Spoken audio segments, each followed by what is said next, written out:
안녕하세요. 금융시장 알려주는 남자 마켓남입니다.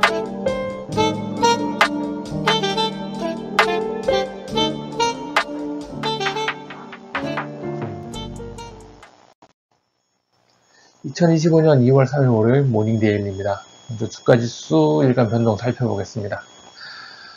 코스피 0.77% 하락, 큰 폭으로 좀 빠졌네요. 코스닥은 반면에 0.66% 약보합 수준 머물렀습니다.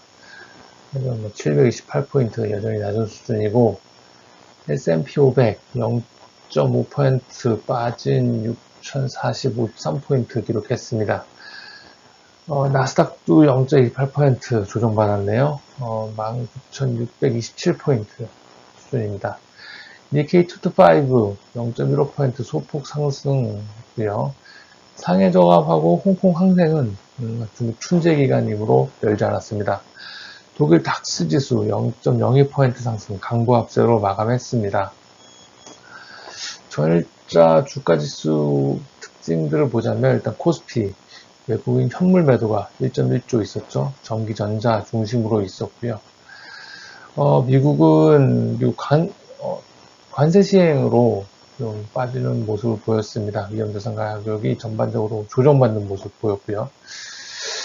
엔비디아가 전전일 반등을 했었는데 반대로 이번엔 좀 다시 고꾸라지는 모습 보였죠. 딥시크 충격 여전한 것으로 보입니다. 중국은 춘제 휴가 중이라서 좀 알 수 없고요.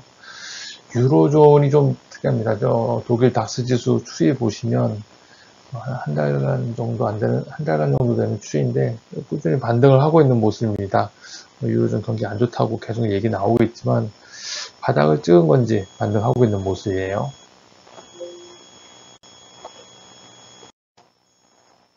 다음으로 원자재 가격 일간 변동 보실게요.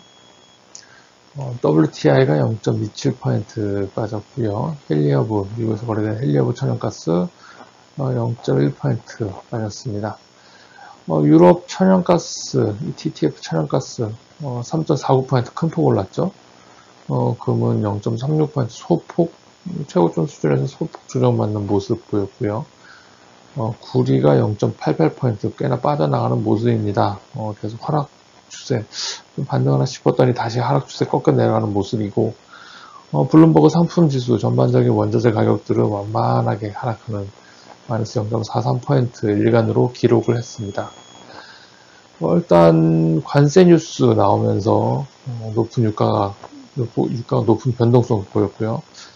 그럼에도 불구하고 좀 빠지는 모습을 보였다는 것은 결국 유가가 현재는 높은 수준이다. 그리고 캐나다 원유에 대해서는 관세율을 좀 낮춰서 부과한다. 이런 것들을 볼 수 있을 것 같습니다. 헬리어브 천연가스, 미국에서 거래되는 천연가스 가격이 좀 빠져나가는 모습은 디시크 때문이라고도 얘기는 합니다만, 글쎄요, 전력에 대한 수요 부진 우려 등이 좀 있는 것 같아요. 그리고 AI 캐펙스 피크아웃 얘기들하고 좀 연결시켜야 될 것 같습니다. 위험자산 조정으로 기금속은 소폭 약세 보이고 있는 상황이고, 아까 말씀드린 대로 원자재 가격 완만한 하향 기조 이어지고 있습니다. 환율 보실게요. 원달러 환율 1.55% 올랐습니다. 설 연휴 기간 동안 쉬었던 거 한 번에 반영을 했고요. 달러 인덱스 0.45% 상승하는 모습. 엔달러는 0.54% 오르면서 엔화 소폭 약해지는 모습 보였고요. 달러 인덱스 강해진 거 반대로 달러 유로화는 좀 약세를 보였습니다. 위안 달러는 관세 부과로 관세 부과 대상국에 포함되면서 위안이 0.63% 큰 폭으로 좀 오르는 모습 보였고요. 원엔과 원 위안은 설 연휴 기간 워낙 큰 폭 약세 보인 거를 한 번에 반영하면서 다 같이 엔화나 위안화 대비 약세를 한 번에 보였습니다. 비트코인은 10만 달러 예로 보낸 10만 달러 수준에서 등락을 이어가고 있는 모습인데, 일단 BOJ에게서 완화적 통화 지속하겠다는 코멘트를 가져 총재가 해서 엔화가 소폭 약세를 보였습니다.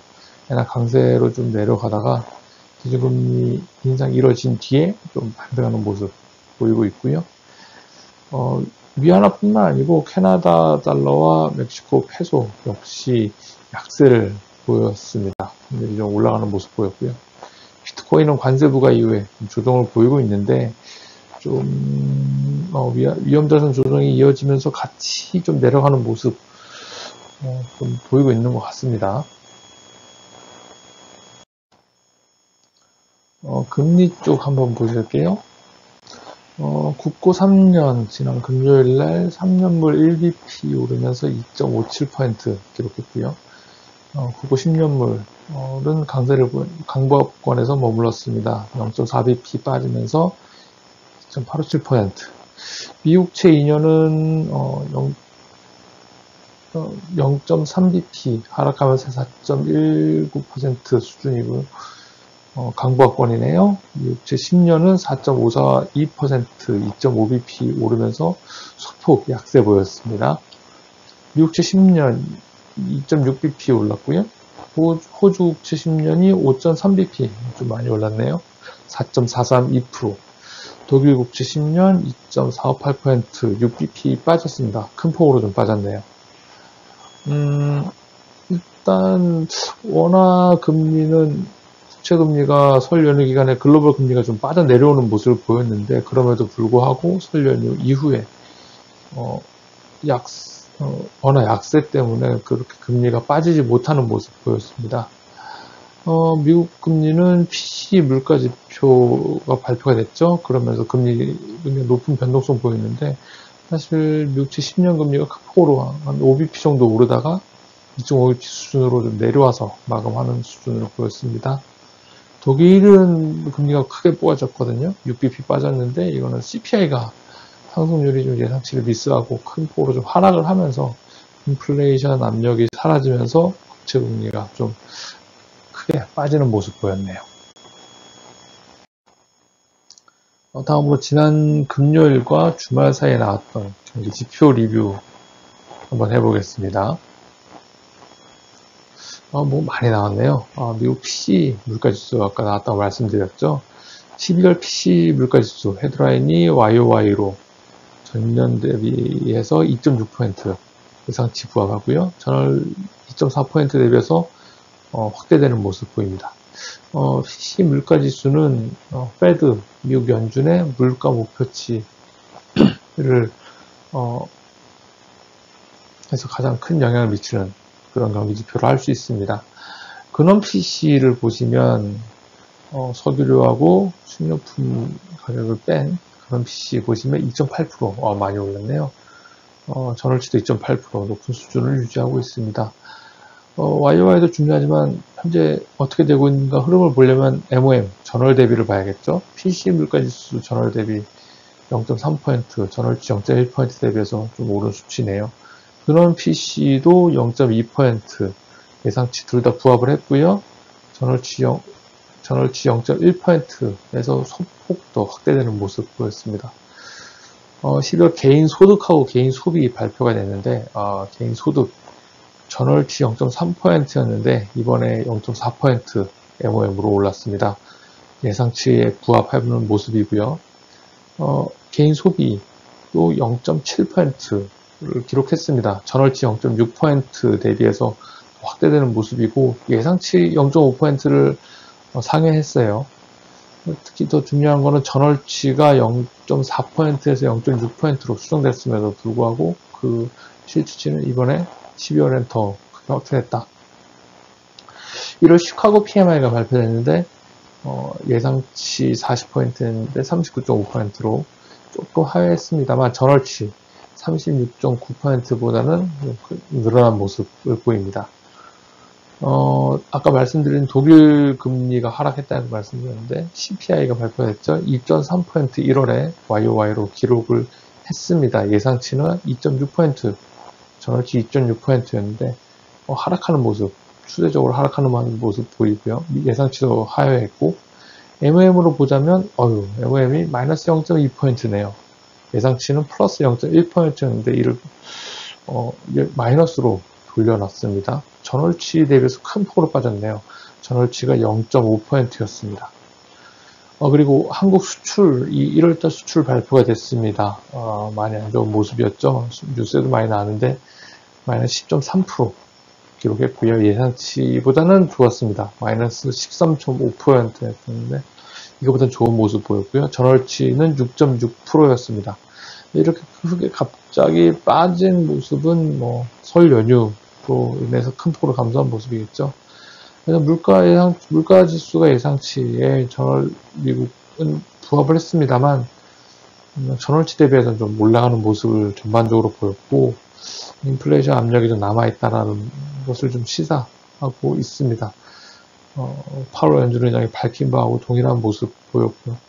근데 재밌는 거는 저기서 예상치를 0.2%, 0.3% 전월치 MOM 이렇게 나와 있는데, 저게 반올림 한 수치거든요. 반올림을 안 하면 0.25%, 0.15% 뭐 이런 식으로여서 이것 때문에 처음에 발표했을 때는 미국 금리가 확 떴다가 미국 금리가 이제 그런 것들을 좀 분석을 하고 나서 다시 내려오는 모습 보였고요.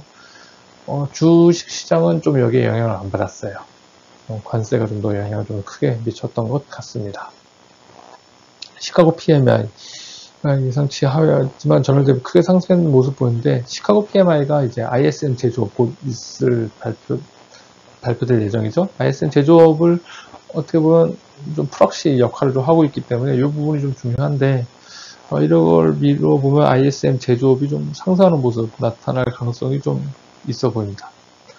독일 금리가 크게 빠졌던 부분이 좀 컸던 것 같아요. 이렇게 되면 ECB도 기준금리나 기조를 계속 이어가야 할 수도 있을 것 같습니다. 자, 그래서 오늘 좀 주목해봐야 할 이벤트는 어떤 것들이 있을까요? 먼저 경기지표. 오늘 아침에 한국 12월 산업생산 발표가 되네요. 한국 12월 산업생산은 우리나라 광공업뿐만 아니라 서비스업, 그리고 소매 판매, 재고, 출하, 설비 투자, 건설 투자, 이런 부분들이 전부 다 망라되어 있는 중요한 지표죠. 요거는 통계청 가서 한번 꼭 보시기를 좀 권해드립니다. 그리고 미국 ISM 제조업 지수 예정이 되어 있고요. 그리고 보스틱 애틀랜타 연준 총재하고 무살렘 세인트루이스 연준 총재가 연설이 예정되어 있습니다. 지난 주말 그 보험원 총재가, 보험원 이사죠. 보험원 이사가 연설을 했었고요. 기준금리 인하 신중하게 해야 된다라는 얘기 있었습니다. 오늘 시장 포커스는 일단 미국에서 있었던 관세 영향을 우리 시장은 어떻게 받아들일까? 일단 우리는 대상에서 빠졌고 다음 대상 타겟도 아닌데 과연 우리 쪽에 영향을 미칠런지 이런 부분들이 좀 관심 있게 봐야 될 것 같고, 원화 약세 얼마나 더 이어질 수 있을까 이런 부분들, 금요일날 큰 폭으로 상승을 했는데 이 부분이 계속 이어질 수 있을까 좀 걱정이 되고 있습니다. 주식 매도 1.1조 나왔었고 외국인이 이 부분들이 오늘 월요일에도 이어질 것인지 봐야 될 것 같고, 이런 부분들하고 엮여서 캐펙스 픽아웃 얘기, AI 캐펙스가 이제 다 돼서 픽아웃을 해야 된다, 픽아웃 중이다 이런 얘기들도 있는데요. 이런 부분들 좀 관심 있게 지켜보면서 오늘 시장 대응하시길 바랍니다. 처음으로 보내드리는 방송이었습니다.